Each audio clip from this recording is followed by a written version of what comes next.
ഉറക്കെ സംസാരിക്കുന്നതാണോ കോൺഫിഡൻസ്? അതോ നല്ല രീതിയിൽ ഡ്രസ്സ് ചെയ്ത് നടക്കുന്നതോ? അതോ മറ്റുള്ളവരെ കൊണ്ട് അടിപൊളിയാണെന്ന് പറയിക്കുന്നതാണോ confidence? Hi my dear action takers, I hope you all are doing great. ഇന്നത്തെ വീഡിയോയിലൂടെ ഞാൻ പറയാൻ ആഗ്രഹിക്കുന്നത് എന്താണ് സെൽഫ് കോൺഫിഡൻസ്, ഇതെങ്ങനെ നമ്മളെ അഫക്റ്റ് ചെയ്യുന്നു, ഇതിൻ്റെ ഇമ്പാക്റ്റ് എന്തൊക്കെയാണ് നമ്മുടെ സക്സസിനും വെൽബീയിങ്ങിനും എന്നുള്ളതാണ്.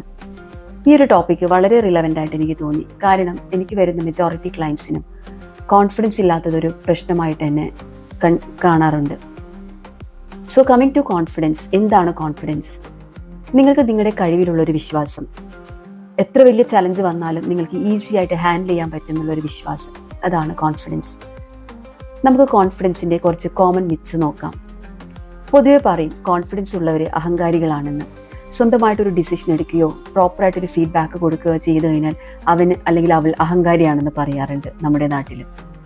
Confidence is not arrogance. അറോഗൻ്റായിട്ട് പെരുമാറുന്നതല്ല കോൺഫിഡൻസ് എന്ന് പറയുന്നത്. അതുപോലെ തന്നെ പലരും ചോദിക്കുന്ന ഒരു കാര്യമാണ്, കോൺഫിഡൻസ് ജനിക്കുമ്പോൾ കിട്ടുന്നൊരു കാര്യമാണോ എന്ന്. കോൺഫിഡൻസ് എന്നുള്ളത് നമുക്ക് ജന്മനാ കിട്ടുന്നൊരു കാര്യമല്ല. അത് നമ്മൾ മറ്റേതൊരു പ്രാക്ടീസിലൂടെയും മറ്റേതൊരു സ്കില്ല് പോലെ തന്നെയും പ്രാക്ടീസ് ചെയ്തെടുക്കാൻ പറ്റുന്ന ഒരു സ്കില്ല് മാത്രമാണ് കോൺഫിഡൻസ് എന്നുള്ളത്. അതുപോലെ തന്നെ ഒരിക്കലും അത് ഫേക്ക് ചെയ്യാൻ പറ്റില്ല, അത് മേക്ക് ചെയ്തെടുക്കണം. നമ്മൾ എത്രയൊക്കെ ഫേക്ക് ചെയ്ത് നടന്നാലും, കോൺഫിഡൻ്റ് ഉള്ള ആളാണെന്ന് കാണിച്ചുകൊണ്ട് ഫേക്ക് ചെയ്ത് നടന്നാലും ഏതെങ്കിലുമൊക്കെ ഒരു സന്ദർഭത്തിൽ നമ്മുടെ യഥാർത്ഥ മുഖം പുറത്തു വരും. സോ അത് മേക്ക് ചെയ്തെടുക്കേണ്ട കാര്യമാണ്, ഡോണ്ട് ഫേക്ക് ഇറ്റ്. ഇനി നമുക്ക് കോൺഫിഡൻസ് കുറഞ്ഞ ആളുകളുടെ ലക്ഷണങ്ങൾ നോക്കാം. Negative self talk. എപ്പോഴും ഇവർ നെഗറ്റീവായിട്ടുള്ള കാര്യങ്ങൾ മാത്രമായിരിക്കും പറഞ്ഞിരിക്കുന്നത്. നിങ്ങൾക്ക് ചുറ്റും ആരെങ്കിലേക്ക് നിങ്ങൾ അങ്ങനെ കാണുകയാണെങ്കിൽ അപ്പോഴേ മനസ്സിലാക്കുക ഇവർക്ക് കോൺഫിഡൻസ് കുറവാണെന്ന്. എന്നെ കൊണ്ടൊന്നിനും പറ്റില്ല, എനിക്കിത് കഴിയില്ല, എനിക്കിത് ചെയ്യാൻ പറ്റില്ല എന്നുള്ള സംസാരമായിരിക്കും അവർ സ്വന്തത്തിനോട് തന്നെ പറഞ്ഞുകൊണ്ടിരിക്കുന്നത്. അതുപോലെ തന്നെ ഫെയിലിയർ പേടിക്കുന്ന ആളുകൾ, തോൽവി ഇവർക്ക് ഒരുപാട് പേടിയായിരിക്കും. തോറ്റു പോകുമോ എന്ന് കരുതിക്കൊണ്ട് ഒരു കാര്യം തുടങ്ങില്ല. റിജക്ഷൻസ് ആക്സെപ്റ്റ് ചെയ്യാൻ മടിക്കുന്നവരാണ്. അതുപോലെ ചലഞ്ചസ് അവോയ്ഡ് ചെയ്ത് കളയും. എത്ര വലിയ കാര്യങ്ങൾ ലൈഫിൽ ചെയ്യാൻ അവസരങ്ങൾ കിട്ടിയാൽ പോലും അത്തരത്തിലുള്ള അവസരങ്ങൾ അവർ ആദ്യമേ തന്നെ നോ പറയും, എന്നെ കൊണ്ട് ചെയ്യാൻ കഴിയില്ല. കോംപ്ലിമെന്റ്സ് ആക്സെപ്റ്റ് ചെയ്യാൻ ബുദ്ധിമുട്ടുന്നവരാണ്. ഗ്രോത്ത് വളരെ ലിമിറ്റഡ് ആയിട്ടായിരിക്കും ഇവരുടെ ഗ്രോത്ത് പോകുന്നത്. കാരണം ഇവർ മറ്റുള്ളവരിലേക്ക് ഇറങ്ങി ഒരു ഓപ്പർച്യൂണിറ്റി കണ്ടെത്താൻ ഇവർ ശ്രമിക്കാറില്ല. അതുകൊണ്ട് തന്നെ ഇവരുടെ ഗ്രോത്ത് വളരെ ലിമിറ്റഡ് ആയിരിക്കും. Social anxiety. സോഷ്യലി മറ്റുള്ളവരായിട്ട് പെരുമാറാനും സംസാരിക്കാനും ഇടപഴകാനൊക്കെ ഇവർക്ക് ഒരുപാട് ബുദ്ധിമുട്ടുണ്ടാകും. ഇവരുടെ ആശയങ്ങൾ ഇവർക്ക് മറ്റുള്ളവരോട് പറഞ്ഞു ഫലിപ്പിക്കാൻ ബുദ്ധിമുട്ടുന്നവരാണ്. അതുകൊണ്ട് തന്നെ ഒരുതരം സോഷ്യൽ ഫോബിയയും ഇവർക്ക് ഫേസ് ചെയ്യേണ്ടി വരാറുണ്ട്. Stress and mental health. എപ്പോഴും നെഗറ്റീവായിട്ടുള്ള സെൽഫ് ടോക്കും സെൽഫ് ഡൗട്ടും ഉള്ളത് കൊണ്ട് തന്നെ ഇവർക്ക് ഒരുപാട് സ്ട്രെസ്, ആങ്സൈറ്റി, ഡിപ്രഷൻ ഇതുപോലുള്ള പ്രശ്നങ്ങൾ കൂടുതലായിരിക്കും. ഇനി നമുക്ക് കോൺഫിഡൻസ് ഉള്ളവരുടെ ബെനിഫിറ്റ്സ് എന്തൊക്കെയാണെന്ന് നോക്കാം. Better decision making. നല്ല രീതിയിൽ ഡിസിഷൻ എടുക്കാൻ കഴിവുള്ളവരാണ് കോൺഫിഡൻസ് ഉള്ളവർ. അവർക്കൊരു അഭിപ്രായം മറ്റുള്ളവരോട് ചോദിക്കാതെ തന്നെ അവർക്ക് വേണ്ടത് എന്താണെന്ന് നല്ല പോലൊരു തിരിച്ചറിവുള്ള ആളുകളായിരിക്കും. നല്ല രീതിയിൽ മറ്റുള്ളവരുടെ ഒരു വാലിഡേഷൻ സീക്ക് ചെയ്യാതെ ഡിസിഷൻ എടുക്കാൻ കഴിവുള്ളവരാണ്. രണ്ടാമതായി സ്ട്രോങ്ങർ കമ്മ്യൂണിക്കേഷൻ സ്കിൽ. അവർക്ക് പറയാനുള്ള കാര്യം വളരെ വ്യക്തതയോടുകൂടിയും ക്ലാരിറ്റിയോടുകൂടിയും മറ്റുള്ളവരോട് അവരുടെ ഐഡിയാസ് എക്സ്പ്രസ് ചെയ്യാൻ കഴിവുള്ളവരായിരിക്കും. Greater resilience. ഏതൊരു സാഹചര്യം വന്നാലും നല്ല രീതിയിൽ ആ ഒരു സാഹചര്യം എത്ര വലിയ ചലഞ്ച് ആയിക്കോട്ടെ അതവർ ഒരു ഒബ്സ്റ്റക്കിളായി കാണാതെ അത് ഒരു ലേണിംഗ് ഓപ്പർച്യൂണിറ്റി ആക്കി മാറ്റിയെടുക്കും. ഇവർക്ക് നല്ല റെസീലിയൻസ് കപ്പാസിറ്റി കൂടുതലായിരിക്കും. അതുപോലെ നല്ലൊരു റിലേഷൻഷിപ്പും ലീഡർഷിപ്പ് ക്വാളിറ്റിയുമുള്ള ആളുകളായിരിക്കും. നല്ല രീതിയിൽ മറ്റുള്ളവരായിട്ട് കമ്മ്യൂണിക്കേറ്റ് ചെയ്യാനും നല്ലൊരു റിലേഷൻഷിപ്പ് കീപ്പ് ചെയ്യാനും കഴിവുള്ളവരാണ്. ഏതൊരു ഗ്രൂപ്പിൽ പോയാലും നല്ല രീതിയിൽ പെർഫോം ചെയ്യാൻ കഴിവുള്ളവരായിരിക്കും ഹൈ കോൺഫിഡൻസ് ഉള്ള ആളുകൾ.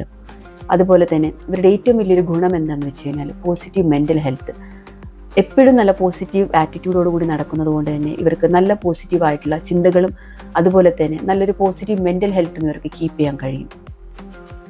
ഇനി നമുക്ക് സെൽഫ് കോൺഫിഡൻസ് കൂട്ടാനുള്ള 5 ടിപ്സ് എന്തൊക്കെയാണെന്ന് നോക്കാം. Number 1, positive self talk. നിങ്ങൾക്ക് നിങ്ങളോട് തന്നെ നിങ്ങൾക്ക് കഴിയില്ല എന്നുള്ളത് നിങ്ങൾക്ക് കഴിയുമെന്ന് നിങ്ങൾ മാറ്റി പറയുക. എന്നെക്കൊണ്ട് കഴിയില്ല എന്നുള്ളത് എനിക്ക് കഴിയും എന്ന് മാറ്റി പറയുക. അതുപോലെ തന്നെ എനിക്കിതിനൊരു ഉത്തരമില്ല എന്നുള്ളത് ഇതിനൊരു ഉത്തരം ഞാൻ കണ്ടുപിടിക്കും. അങ്ങനെ നിങ്ങളുടെ സംസാരം നിങ്ങളൊന്ന് മാറ്റി പറഞ്ഞ് പ്രാക്ടീസ് ചെയ്യുക. Daily affirmations. ഡെയിലി നമുക്ക് നമ്മളോട് തന്നെ നല്ല പോസിറ്റീവായിട്ടുള്ള കാര്യങ്ങൾ അഫർമേഷൻസ് കൊടുക്കാം. അത് നിങ്ങളുടെ കോൺഫിഡൻസ് ഇംപ്രൂവ് ചെയ്യുന്ന ഒരു വലിയൊരു കാര്യമാണ്. Avoid criticism. സ്വയം തന്നെ എപ്പോഴും കുറ്റപ്പെടുത്തി സംസാരിക്കാതെ, പണ്ട് നടന്ന പാസ്റ്റിലെ പ്രശ്നങ്ങൾ നമ്മളോട് തന്നെ കുറ്റപ്പെടുത്തി പറയാതെ എപ്പോഴും നല്ല രീതിയിൽ ഒന്ന് അപ്രിഷിയേറ്റ് ചെയ്യുക. ചെറുതായി ചെയ്യുന്ന ചെറിയ കാര്യങ്ങൾക്ക് പോലും അപ്രിസിയേഷൻ കൊടുക്കുക. Number 2, set achievable goals. നിങ്ങൾക്ക് അച്ചീവ് ചെയ്യാൻ പറ്റുന്ന രീതിയിൽ നിങ്ങളുടെ ഗോൾസ് ഒന്ന് ചെറുതാക്കുക. ഒരു 10-15 കാര്യം ചെയ്യാനുണ്ടെങ്കിൽ അത് നിങ്ങളൊരു 5-6 കാര്യം പ്രയോറിറ്റൈസ് ചെയ്തിട്ട് ചെറിയ ചെറിയ ഗോൾസ് ആക്കിയിട്ട് ഓരോ ഗോൾസും പതിയെ പതിയെ അച്ചീവ് ചെയ്യാം. ഓരോ ഗോൾസ് നിങ്ങൾ അച്ചീവ് ചെയ്യും തോറും നിങ്ങളുടെ കോൺഫിഡൻസ് ആണ് അവിടെ കൂടുന്നത്. അതുപോലെ തന്നെ ഓരോരോ ചെറിയ വിജയങ്ങൾ നിങ്ങളുടെ ലൈഫിൽ ഉണ്ടാകുമ്പോൾ അത് സെലിബ്രേറ്റ് ചെയ്യുക, അത് അപ്രീഷിയേറ്റ് ചെയ്യാം. പിന്നെ നിങ്ങൾക്ക് ചെയ്യാൻ പറ്റുന്ന വേറൊരു കാര്യമാണ് നിങ്ങൾക്കൊരു ജേർണൽ കീപ്പ് ചെയ്യാം. നിങ്ങളുടെ പ്രോഗ്രസ് ട്രാക്ക് ചെയ്യാൻ വേണ്ടി നിങ്ങൾക്കൊരു ജേർണൽ കീപ്പ് ചെയ്യാം. കഴിഞ്ഞ മാസം നിങ്ങൾ എന്തായിരുന്നോ ചെയ്തിരുന്നത് അതിൽ കൂടി നിങ്ങൾ എത്രയോ ബെറ്റർ ആയി എന്നുള്ളത് നിങ്ങൾക്ക് തന്നെ സ്വയം ട്രാക്ക് ചെയ്യുമ്പോൾ ഉള്ളിൽ നിന്നൊരു കോൺഫിഡൻസ് വരും. മൂന്നാമതായി body language. This is very important. നമ്മുടെ കോൺഫിഡൻസിൻ്റെ ഏറ്റവും വലിയൊരു ഭാഗമാണ് നമ്മുടെ ബോഡി ലാംഗ്വേജ്. എപ്പോഴും നമ്മൾ സംസാരിക്കുന്ന ആളുടെ കണ്ണിൽ നോക്കി സംസാരിക്കുക. നല്ലൊരു ഐ കോൺടാക്റ്റ് മെയിൻറ്റെയിൻ ചെയ്യാം. ഇത് മറ്റുള്ളവർക്ക് നിങ്ങളോടുള്ളൊരു ട്രസ്റ്റ് കൂടും. അതുപോലെ തന്നെ നല്ലൊരു കോൺഫിഡൻ്റ് ആയിട്ടുള്ള പോസ്റ്റേഴ്സ് നിങ്ങൾക്ക് പ്രാക്ടീസ് ചെയ്യാം. നിങ്ങളെങ്ങനെ ഇരിക്കുന്നു, നിങ്ങളെങ്ങനെ നിൽക്കുന്നു, നിങ്ങളെങ്ങനെ പെരുമാറുന്നു, ഇതിലൊക്കെ നിങ്ങൾക്ക് ഒരു ബോഡി പോസ്റ്റേഴ്സ് നിങ്ങൾക്ക് അത് പ്രാക്ടീസ് ചെയ്യാം. എപ്പോഴും ഒരു പുഞ്ചിരിയോടുകൂടി സംസാരിക്കാൻ ശ്രമിക്കുക. ഇതൊക്കെ കോൺഫിഡൻസ് ഉള്ള ആളുകളുടെ ലക്ഷണങ്ങളാണ്. Number 4, learn new skills. പുതിയ പുതിയ കാര്യങ്ങൾ പഠിക്കും തോറും നിങ്ങളുടെ നോളേജും നിങ്ങളുടെ സ്കിൽസും ഇംപ്രൂവ് ചെയ്യും തോറും നിങ്ങളുടെ കോൺഫിഡൻസ് ലെവൽ കൂടുകയാണ്. ഫോർ എക്സാമ്പിൾ, നിങ്ങൾക്കിപ്പോൾ ഒരു സോഷ്യൽ ഫോബിയാണുള്ളത്. നിങ്ങൾക്ക് പുറത്തിറങ്ങി സംസാരിക്കാൻ അല്ല ആരോടെങ്കിലൊക്കെ ഒന്ന് സംസാരിക്കാൻ ടെൻഷനും പേടിയുള്ള ആളുകളാണെങ്കിൽ നിങ്ങൾ ആ ഒരു ഏരിയ ഇമ്പ്രൂവ് ചെയ്യുക. അത് നിങ്ങൾ പതിയെ ആ ഒരു ഇമ്പ്രൂവ്മെൻറ്റ് വന്നു കഴിയുമ്പോൾ നിങ്ങളുടെ കോൺഫിഡൻസ് ലെവൽ കൂടും. എപ്പോഴും നിങ്ങളൊരു ലൈഫ് ലോങ് ലേണർ ആവുക. ഇത് നിങ്ങളുടെ കോൺഫിഡൻസ് ഇമ്പ്രൂവ് ചെയ്യുന്നൊരു കാര്യമാണ്. And number 5, surround your self with positive people.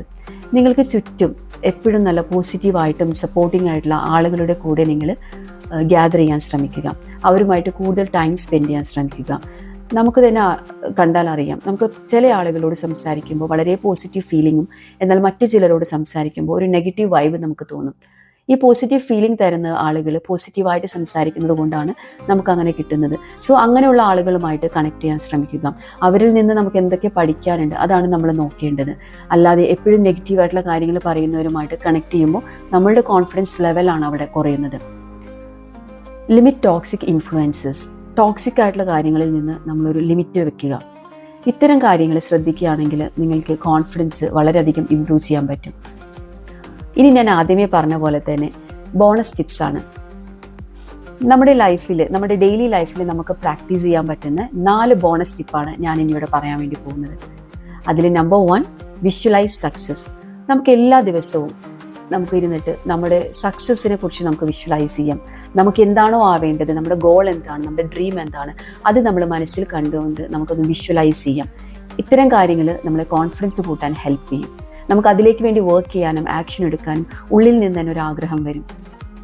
രണ്ടാമതായിട്ട്, സ്പീക്ക് ക്ലിയർലി വിത്ത് പർപ്പസ്. ഇന്ന് മുതൽ നിങ്ങൾ ആരോടെങ്കിലും സംസാരിക്കുമ്പോൾ വളരെ വ്യക്തതയോടുകൂടിയും ക്ലാരിറ്റിയോടുകൂടിയും സംസാരിക്കാൻ ശ്രമിക്കുക. ആദ്യമൊക്കെ ഇത് ഇത്തിരി ബുദ്ധിമുട്ടായി തോന്നും. ഓൾ ഓഫ് എ സഡൻ ഇത് പറ്റുന്നൊരു കാര്യമല്ല. പക്ഷേ എന്നാലും നമുക്ക് ശ്രമിക്കുകയാണെങ്കിൽ നമ്മളൊരു കോൺഷ്യസ് എഫേർട്ട് ഇട്ട് നമ്മളൊന്ന് ട്രൈ ചെയ്യുക ക്ലാരിറ്റിയോട് കൂടി സംസാരിക്കാൻ. മൂന്നാമതായിട്ട്, practice gratitude. This will create miracles in your life, trust me. കാരണം ഈ ഒരു ഗ്രാറ്റിറ്റ്യൂഡ് എന്ന് പറയുന്നത് നമുക്കുള്ളതിന് നമ്മൾ നന്ദി പറഞ്ഞു കഴിഞ്ഞാൽ ഇല്ലാത്ത കാര്യം നമ്മളിലേക്ക് വന്നു ചേരുമെന്നാണ്. എപ്പോഴും ഈ ഒരു ഗ്രാറ്റിറ്റ്യൂഡ് പ്രാക്ടീസ് ചെയ്യുന്നതിലൂടെ നിങ്ങളുടെ കോൺഫിഡൻസ് പതിയെ നിങ്ങൾ അറിയാതെ തന്നെ കൂടി വരും. And the final tip is, നല്ല രീതിയിൽ ഡ്രസ്സ് ചെയ്ത് നടക്കുക. നമുക്ക് നല്ല ഒരു ഗുഡ് ഫീലിംഗ് തരുന്ന രീതിയിൽ അല്ലെങ്കിൽ ഒരു കോൺഫിഡൻസ് തരുന്ന രീതിയിലുള്ള ഡ്രസ്സ് ചെയ്ത് നടക്കുക. അതും പറഞ്ഞ് and the final one is, നല്ല രീതിയിൽ ഡ്രസ്സ് ചെയ്യാം. നിങ്ങൾക്ക് കംഫർട്ടബിൾ ആയിട്ടും നിങ്ങൾക്ക് ഹാപ്പിനെസ് ഫീൽ ചെയ്യുന്നതും നിങ്ങൾക്കൊരു ഗുഡ് ഫീൽ തരുന്ന രീതിയിലുള്ള ഡ്രസ്സിങ് നിങ്ങൾ ട്രൈ ചെയ്യുക. നിങ്ങൾ തന്നെ ഒന്ന് ആലോചിച്ച് നോക്കിയേ, ചില സിറ്റുവേഷൻസിൽ നിങ്ങൾ നല്ല രീതിയിൽ ഡ്രസ്സ് ചെയ്ത് നല്ല ഗ്രൂം ചെയ്തൊക്കെ ഇറങ്ങുമ്പോൾ തന്നെ നിങ്ങൾക്ക് എന്തെന്നില്ലാത്തൊരു കോൺഫിഡൻസും സന്തോഷവും നിങ്ങൾക്ക് ഫീൽ ചെയ്യാറില്ലേ? എന്നാൽ നേരെ മറിച്ച് ഒരു ഫംഗ്ഷനോ ഒരു പരിപാടിക്കോ പോകുമ്പോൾ നിങ്ങളൊരു അത്ര നല്ല ഡ്രസ്സിങ്ങിലല്ല പോകുന്നതെങ്കിൽ ഓട്ടോമാറ്റിക്കലി നിങ്ങൾക്ക് തന്നെ ഒരു ചെറിയൊരു ഫീൽ ഉണ്ടാകും. അയ്യോ ഞാൻ ഇന്ന് അത്ര ഇതല്ല, ഒന്ന് മുമ്പോട്ട് വരാൻ നിങ്ങളൊന്ന് മടിക്കും. അത് തന്നെ നമ്മുടെ ഒരു കോൺഫിഡൻസിൻ്റെ ഭാഗമാണ്, നല്ല രീതിയിൽ ഡ്രസ്സ് ചെയ്ത് നടക്കുക എന്നുള്ളത്. അപ്പോൾ ഇത്തരം കാര്യങ്ങളൊക്കെ ഒന്ന് ശ്രദ്ധിക്കുകയാണെങ്കിൽ ഡെയിലി ലൈഫിൽ ഒന്ന് ശ്രദ്ധിക്കുകയാണെങ്കിൽ പതിയെ പതിയെ നിങ്ങളുടെ കോൺഫിഡൻസ് ഡെവലപ്പായിട്ട് വരും. കോൺഫിഡൻസ് എന്താണ്, കോൺഫിഡൻസ് എങ്ങനെ നമുക്ക് ഇൻക്രീസ് ചെയ്യാം, കോൺഫിഡൻസ് എങ്ങനെ നമ്മളെ എഫക്റ്റ് ചെയ്യുന്നു, ഇത്തരം കാര്യങ്ങളാണ് ഞാൻ ഈ വീഡിയോയിലൂടെ പറയാൻ ശ്രമിച്ചത്. എപ്പോഴും നമ്മൾ പ്രോഗ്രസ് നോക്കുക, അല്ലാതെ നമ്മൾ പെർഫെക്ഷൻ നോക്കാതെ ഇരിക്കുക. കൺസിസ്റ്റൻ്റ് ആയിട്ട് ഇത്തരം കാര്യങ്ങൾ ഫോളോ ചെയ്യുക. ഡെഫിനറ്റ്ലി നിങ്ങൾക്ക് നല്ല മാറ്റം തന്നെ നിങ്ങളുടെ ലൈഫിലുണ്ടാകും. സോ ഇത്തരം കാര്യങ്ങളൊക്കെ ഒന്ന് ശ്രദ്ധിക്കുക. നിങ്ങളറിയാതെ തന്നെ നിങ്ങളൊരു കോൺഫിഡൻസ് ഉള്ള വ്യക്തിയായി മാറും. So stay tune four yet another video. ഇങ്ങനെയൊക്കെ നടന്നാൽ മതിയോ? ലൈഫ് ഒന്ന് ചേഞ്ച് ചെയ്യണ്ടേ?